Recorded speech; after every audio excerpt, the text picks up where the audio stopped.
Welcome back.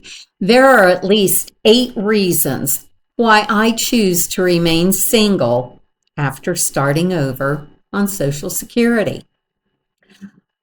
One, and probably one of the most important reasons, is anytime I am approached, I have a physical reaction.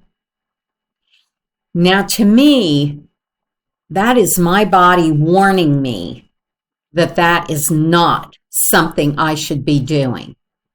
To have a reaction that strongly tells me that my sympathetic system is warning me that I should not be pursuing a relationship, at least not at this time. And I tend to listen to my body because my instincts and my body seldom steer me wrong. And I have literally almost gone into a panic attack. Now, that's not because I don't like men. It's not because I'm bitter. It's not because I think men are awful human beings. And it's not because I think every man who approaches me or starts talking to me is interested in a relationship. There are plenty of good men out there. I'm just not interested in pursuing another relationship. I was married for almost 40 years, and that was enough. That was enough. The second reason I choose to stay single is the possible financial repercussions, and they can be severe. I mean, anybody who has been through a divorce or anybody who has been in a partnership where their finances have been intermingled will know. Separating all of that can be financially very devastating at times. And I can't afford to play with my financials. I have to keep everything cut, clean, and I am not going to do anything that's going to make my financial situation suffer. It's not worth it, not for anything. Another reason number 3, I have grandchildren. I will not bring a strange man around my grandchildren. They are some of the most precious beings in my world. And listen, I used to work in a courthouse. Nope, not going to happen. There are some things I cannot unsee and unhear. Nope, I will do nothing that will cause possible harm to my grandchildren. Number 4, I don't plan on ever getting married again. I don't plan on ever intermingling my financial interests or my property interests. I'm not going to do it. It's not worth the cost. Number 5, I am a very independent person, and I am perfectly happy on my own. I can take care of myself. I'm not looking for somebody else to take care of me. And since I've started over, I have discovered a freedom that I have never had in my life. And I'm not willing to give that up. Number 6, I'm not lonely. There is a big, big difference in being alone and being lonely. And quite frankly, I like my own company. Being alone gives you a peace and tranquility to your life that you're never going to find if you are hitched to somebody else's cart. And I like that. I like the peacefulness of my life. I like the simplicity of my life. I like being able to make decisions based on my needs, my wants, my interests.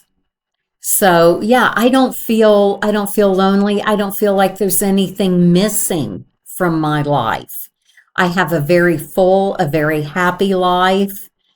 I'm free to pursue the interests that I have. Number 7, by the time you get to be my age, you're just tired. You're tired of managing someone else's emotional state. You're tired of managing someone else's affairs. You're tired of giving up your interest and the things you like to do to cater to someone else. And if you're like me, you've spent your entire life taking care of someone else. And while raising children and helping to care for grandchildren is a great joy, it also wears you down and it makes you very tired sometimes. And I have finally reached a point in my life where I feel like I am free to take care of me. And that's never happened in my life before. And I think most of you out there who are mothers and grandmothers will understand what I'm saying. And grandfathers will, you'll be able to relate to that too. And number 8, I have time for me. I have time to explore things I've always wanted to explore and never had the opportunity to explore until now. And I'm enjoying this phase of my life. And it's something that's new. And I have so many things I'm interested in doing and so many things that I want to try. And I'm enjoying not having to worry about how my decisions are going to affect somebody else's day, somebody else's mood, somebody else's life. So yeah, that's 8 things that, for me, make it a smarter choice to remain single. And my reasons, I doubt they're very much different from other women my age who choose to remain single. In fact, my reasons are probably not that much different than why men that are older are choosing to remain single. By the time you get to be 65 and older, most of us who have been in a relationship are tired and are wanting to focus on themselves for a while. And if I had remained married, I would have been willing to care for an aging, sick, or injured spouse. I would have done it and never batted an eye. But that's because, not just because I do have a tendency to have a nurturing heart.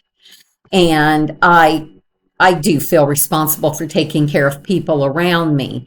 But to be tied to an aging, spouse in ill health, that is a big responsibility. And it can take the rest of your life to care for that person. And that is something that most women willingly do because over the years they have developed a very strong bond. They love their spouse and they are very self-sacrificing to care for that person. You want to care for them. You want to take care of them the best you can until they're no longer with you. But to marry somebody at 65, it's more than likely that by the time that spouse becomes 70, 75 years old, they're going to have health issues. When you're looking at the possibility of only having 5 to 10 years with an individual before you become their primary caretaker for another 10 or 20 years, that's not a very long time to build that relationship. And that's, to give up the last 20 years or so of your life to someone that you don't have that deep bond for would be a difficult thing to do. And statistics today show that when there is an illness, a disease, an infirmity, women are very likely to stay and care for that individual. But it's not like that when you're looking at the male in the relationship. Men are more likely to leave their wives if they become ill or injured. And I've already had an experience along those lines. And I'm not willing to take a chance on marrying a man and having something tragic happen to me and then having them walk out and no longer be interested in the relationship. I guess to a great deal, I'm not interested in any one-way relationships anymore. I'm just too old for that. And I'm happy the way I am. And life has a lot to offer without being attached to somebody. I don't think it's necessary to be attached to somebody. And like I said earlier, it's not because I have anything against men. There are really good men in this world. But there's a lot of men who aren't good too. And, sometimes if you made a mistake in who you chose the first time around, sometimes you make a mistake the second or the third time around. There is a reason why the more times you're married, the more likely you are to go through a divorce. I did that once. Once was enough for me. But I do respect good men, and I respect hardworking men because I don't ever want to be accused of being a woman who's just using a man to her advantage. I've never been like that, and I don't ever want to make someone else feel like they're being used. But that's pretty much what I have for you today. I hope you're all having a very wonderful day.